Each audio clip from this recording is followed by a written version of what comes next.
ग्वालियर की और भोपाल की दो घटनाएं बहुत ज़्यादा चल रही हैं। कि भोपाल में एक घटना घटी अभी फ़िलहाल एक होटल में, कि एक मुस्लिम पुरुष है, एक जो है एक लड़की के साथ जो है वो होटल में मिलने गया था। और उस होटल के किसी व्यक्ति ने हिंदूवादी संगठन को फ़ोन लगा दिया, तो हिंदूवादी संगठन वहाँ पहुँच गया और दरवाज़ा खुलाकर उस मुस्लिम लड़की के साथ मारपीट की। और जबकि वो लड़की बार बार बोल रही है कि मैं अपनी मर्जी से इसके साथ रह रही हूँ, 5 साल से लिव इन रिलेशन में। लेकिन उन हिंदूवादी संगठनों ने कुछ नहीं सुना और उस लड़के को बहुत मारा और मुंह में कालिक पोत दिया। और हिंदू लड़के थे जिन्होंने ये बोला कि धर्म परिवर्तन करा कर, नाम बदल कर, और ये लड़की को ब्लैकमेल कर रहा था। खैर, लड़की अपने स्टेटमेंट में अपने जो है सच्चाई पराड़ी थी और लड़की ने ये कहा कि नहीं, ये इस लड़की को मैं जानती हूँ और मैं अपनी मर्जी से इसके साथ रह रही हूँ 5 साल से, और इस लड़के ने कोई नाम बदल कर मेरे साथ कोई धोखा नहीं किया और 5 साल से अपनी मर्जी से इसके साथ रह रही हूँ। तो इससे ये पता चलता है कि लड़की अगर अपने बयान में अड़ी है तो फिर लड़के को कुछ नहीं हो सकता। अगर लड़की यहाँ पर थोड़ा सा पलट जाती, 5 साल नहीं 10 साल आप साथ में रहते, लेकिन अगर ये बदल जाती, थोड़ा सा बदल जाती, तो आज वो मुस्लिम लड़का जेल में होता। आज देखो, लड़की अपने ईमानदारी पर अड़ी थी तो आज कोई भी संगठन हो, कोई कुछ नहीं कर सकता था, कुछ भी नहीं कर, अभी भी कुछ नहीं कर पा रहा। क्यों? क्योंकि लड़की अपने बयान में अड़ी है कि मेरे साथ गलत नहीं हुआ, मैं अपनी मर्जी से इसको जानते हुए कि मुस्लिम लड़का है, इसके साथ 5 साल से रह रही हूँ। तो लड़की अपनी ईमानदारी पर अड़ी थी, इसलिए उस लड़की के साथ कुछ नहीं हुआ।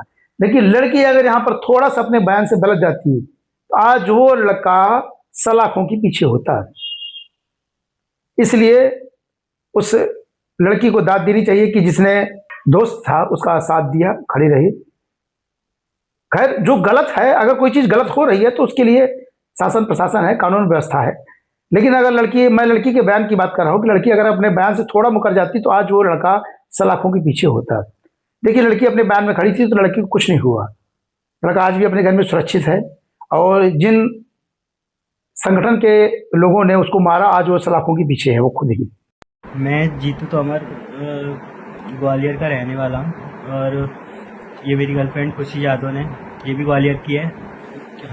कल जो घटना दिखाई जा रही है ब्रेकिंग न्यूज़ पे कि मैंने इसका किडनैप किया है, ऐसा कुछ भी नहीं है। हमारा रिलेशनशिप है 2.5 साल का, लेकिन घर वालों को परेशान ना किया जाए। लो,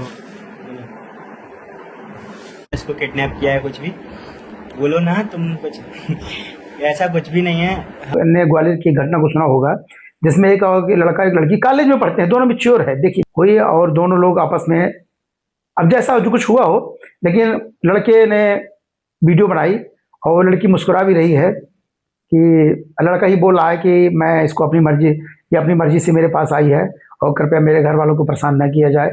और लड़की घर वालों ने FIR करा दी होगी, तो पुलिस वालों का ये कर्तव्य बनता था कि जिसने FIR कराई और तो सामने वाले, और उसकी लड़की की तलाश किया जाए।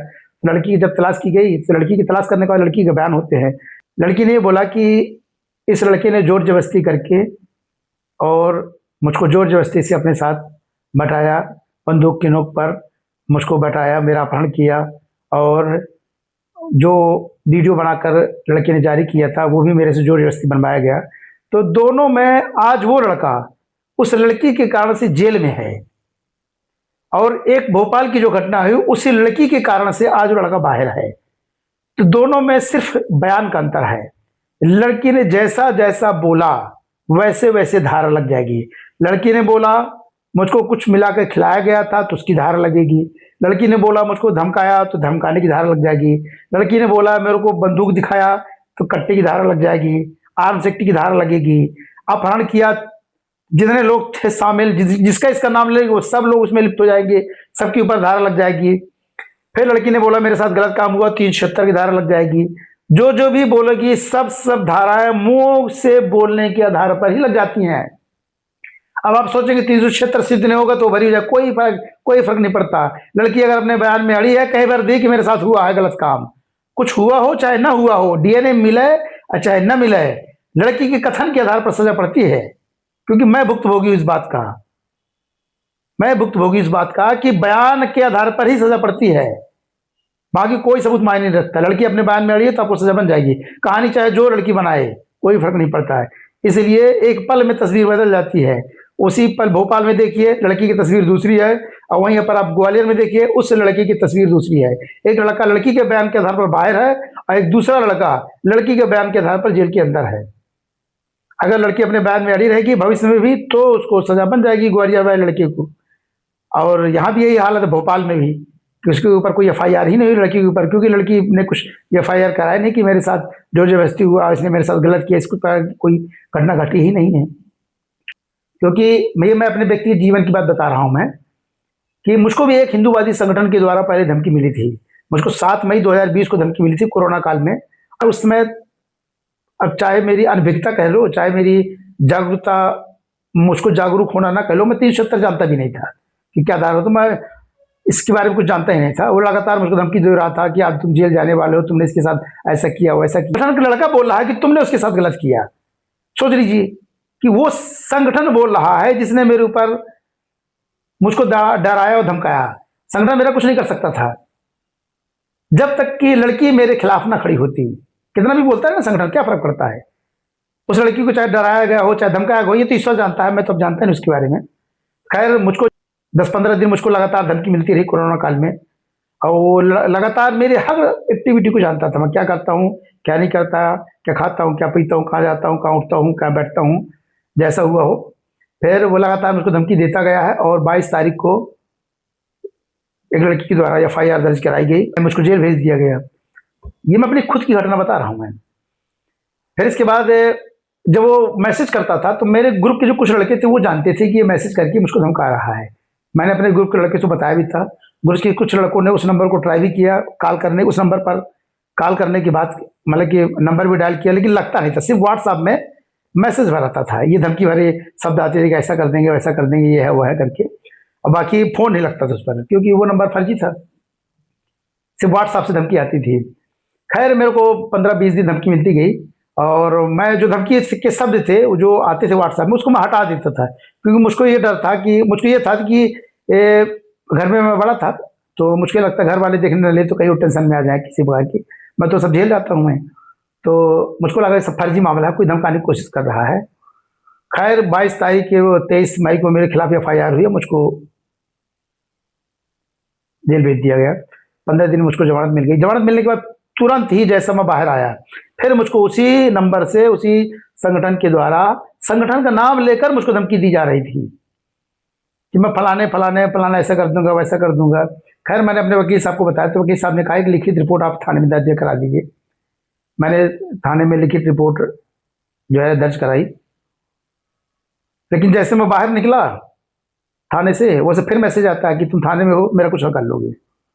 मैंने कहा हो गया, कुछ ना कर लूँगा। मैं कहा कि तुम मेरा वाकई में कुछ ना कर लेते, अगर लड़की मेरे खिलाफ ना होती तो वो क्या कर लेता मेरा, क्योंकि मेरे खिलाफ लड़की थी, जो लड़की कर रही थी सब कुछ, वो थोड़ी कर रहा था, वो धमकी भर दे रहा था। और उसने उसके साथ कैसे क्या किया क्या नहीं किया मुझको इस बारे में जानकारी नहीं है। खैर वो लगातार मुझको धमकी देता रहा, कहता भी रहा कि तुमको सजा ना होगी तो मैं तुमको गोली मार दूंगा, ये भी बोलता रहा। अब बोल रहा था कि मैं नगौत को दूसरा मुजफ्फराबाद बना दूंगा। लेकिन हो गया, मैं जाए जानता था कि ये मेरा कुछ नहीं कर सकता। वो व्यक्ति जो भी करेगी वो लड़की करेगी। लड़की अगर अपने बयान से अड़ गई तो फिर मुझको सजा बन जाएगी। अगर लड़की अपने बयान जो सच्चाई वो बताएगी तो मुझको कुछ नहीं हो सकता। लेकिन हो गया, अब जैसा मेरे किस्मत में जो लिखा था वो तो वही हो गया ही। खैर मुझको पहले तो मैं एक सरकारी टीचर था, पहले मेरे को बर्खास्त कर दिया गया, मेरी रोजी रोटी भी चली गई, सब कुछ चला गया। खैर उसका फर्क नहीं पड़ता, क्योंकि रोजी रोटी रिस्क तो ईश्वर के हाथ में होता है, वो जिसको देना होता है। और रोजी रोटी रिस्क पैसा पर थोड़ी होता है, अच्छी सेहत भी एक रिस्क होता है। तो आज मेरे पास भी आज रिस्क है, ऐसा नहीं है। खैर फिर मुझको सज़ा मिल गई, फिर मैं 3 साल बाद केंद्रीय जेल सतना से वापस भी आ गया। तो मेरे कहने का मतलब ये है कि ये 2 कहानी है, एक भोपाल की एक ग्वालियर की। दोनों कहानी की तस्वीर सिर्फ लड़की से बदली है। भोपाल में लड़की ने सच्चाई बयान की तो आज लड़का सलाखों के पीछे नहीं गया, आज वो बाहर है। लड़की थोड़ा सा बदल जाती है उस संगठनों के कहने के कारण। जो संगठन वो बोल रहा था कि अपना नाम बदलकर लड़की को ब्लैकमेल कर रहा है, ये कर रहा है वो कर रहा है, तो अगर वो लड़की उन संगठन के कहने पर आए थे, आज वो लड़का कभी भी बाहर नहीं होता, सलाखों के पीछे होता। अब ग्वालियर की घटना देखिए, लड़की ने कहा कि मेरे साथ गलत हुआ है, मुझको अपहरण किया, आज वो लड़का सलाखों के पीछे है। दोनों में आप ये देखिए, सिर्फ बयान लड़की का बहुत ज्यादा इंपॉर्टेंट रखता है। बयान से ही आपको सजा पड़ती है। आप सोचते होंगे 376 में डीएनए न मिलेगा तो बरी हो जाएगा, कुछ नहीं होता। लड़की कह रही हुआ तो हुआ है, फिर मान गए, कोई फर्क नहीं पड़ता है, रिपोर्ट में कोई फर्क नहीं पड़ता, डीएनए मिले या चाहे कभी ना मिले, कोई फर्क नहीं पड़ता। समाज के लोग जो इस चीज से गुजरे नहीं है वो लोग यही जानते होंगे कि डीएनए बहुत इंपॉर्टेंट होता, कोई इंपॉर्टेंट नहीं होता। डीएनए मिले चाहे न मिले, 10 साल बाद केस लगाएगी, 10 साल बाद आपके ऊपर केस लग जाएगा। इसलिए आप लोगों को सबसे ज्यादा जो मोहब्बत करने वाला है, प्यार करने वाला, माँ बाप के अलावा कोई नहीं होता, घर परिवार के अलावा कोई होता ही नहीं है। इसलिए आप जो है किसी लड़की के बहकावे में ना आइए। कोई लड़की बहुत बड़ी कस्में खा रही है, मैं ऐसा कर दूंगी वैसा कर दूंगी, बहुत ज्यादा आपसे मोहब्बत करती हूँ, बहुत ज्यादा प्यार करती हूँ, कोई प्यार व्यार नहीं होता। माँ बाप का प्यार सबसे बड़ा प्यार होता है। ये कैसी दुनिया